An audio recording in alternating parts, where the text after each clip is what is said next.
Good afternoon, Council. My name is Jeri Di Pietro. I'm from Koloa, Kauai.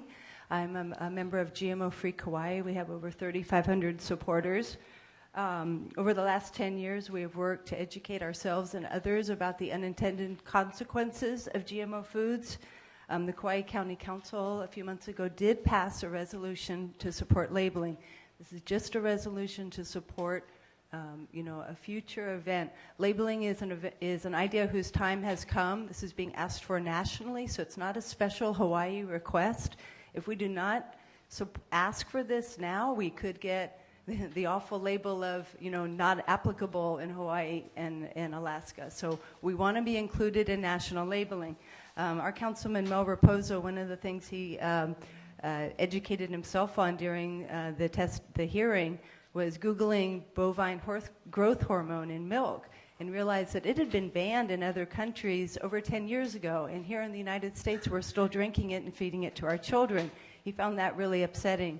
That product was pulled due to consumer demand. But GMO crops are different. They're transgenic. It's the laboratory breeding of unrelated species.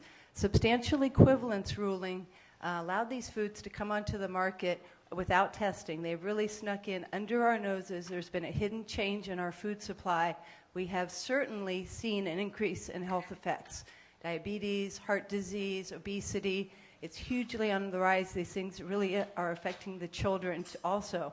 These products are heavily sprayed. One of the things that is different about GMO foods is that they include the genes of antibiotic resistance. This is part of the marker process to see if the genetically engineered construct got in. If you were a person who was ill and depended on antibiotics, for your health, you would want to not consume food with antibiotic resistance. So we should have a choice. We're asking for the right to know. It's a very reasonable request. Thank you. Thank you so much. Councilmember Berg has a question for you. Please hold on. Do you know anything about bees in this process? Do bees play a part in this discussion right now? Well, they certainly do, because the only GMO products that have gone to market successfully are herbicide tolerance, which is this heavily spraying of ever-increasing chemicals, stronger and stronger. We've gone from Roundup resistance being built into GMO, into chlorpyrifos, atrazine, dicambra, and now 2,4-D. We have Agent Orange corn that's now, at this point, being proposed at the USDA for deregulation.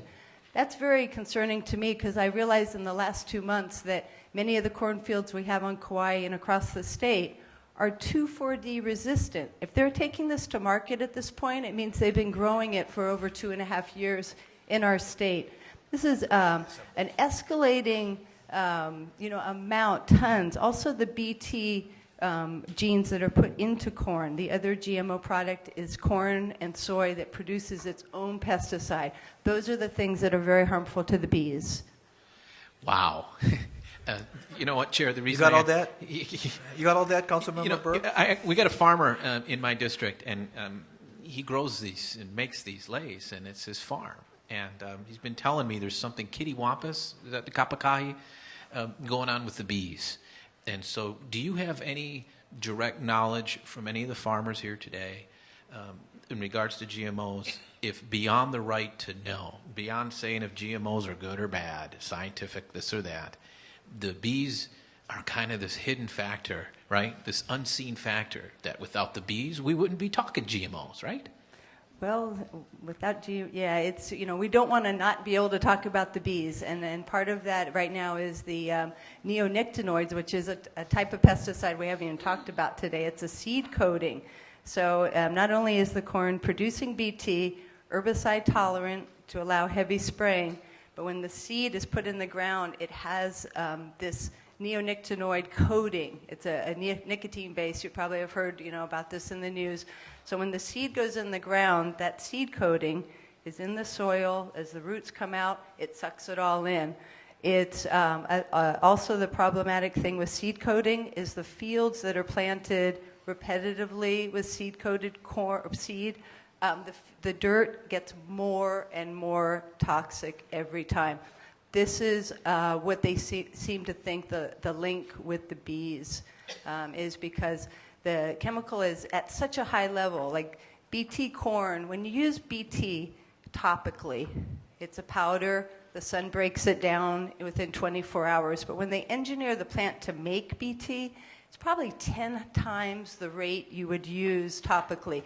They do this because if an insect encounters the plant, they don't want it to take a bite and just get sick, because over time they'll build resistance. So it's very strong. It's a contact of like one bite, pow. So these things are all very, very troubling to the bees and also to the butterflies. Kekaha Waimea, we see absolutely no bees, no birds, no insects on these farms. They're like a sterile laboratory. They don't want any living variable. This is like a laboratory, except that it's open air and it's near our communities. We have huge amount of people in Waimea on Kauai near these fields sick because of this heavy spraying. And I want to interrupt you, Chair, because I think, we've been trying to make this link with those saying, hey, you don't need 1257. Come on, you can't prove it. We've been focusing on the human element. And I think that I've enjoyed this exchange with you, that you've finally elaborated on this, I don't know what you call it, but my goodness, you've expounded upon the fact that we have omitted in our discussions today until you came on board in regards to a pesticide is to get rid of a insect. And the bee falls into that, at least that's what I recall in my science lessons, right? So if you can separate one insect from another, can you answer this? Is there more evidence that a GMO, or what you just talked about with that coating, that there's more of a relationship adverse to the insect world and then getting on the food chain than there is at this time with the human element? Well, it's hard to say what's more important. You come up here and maybe just try and talk about labeling, but there's about 5 major concerns about this technology. And, one being is that when you put a pesticide into a plant, you're killing indiscriminately. And so you're wiping out the beneficial insects as well as the harmful insects. That's the problem. I am one of the founding members of Label It Hawaii. Because of my concern about GMOs in our food and the lack of labeling, I am here to share. I have been out at town hall meetings, neighborhood board meetings, panel discussions, other communities and other events.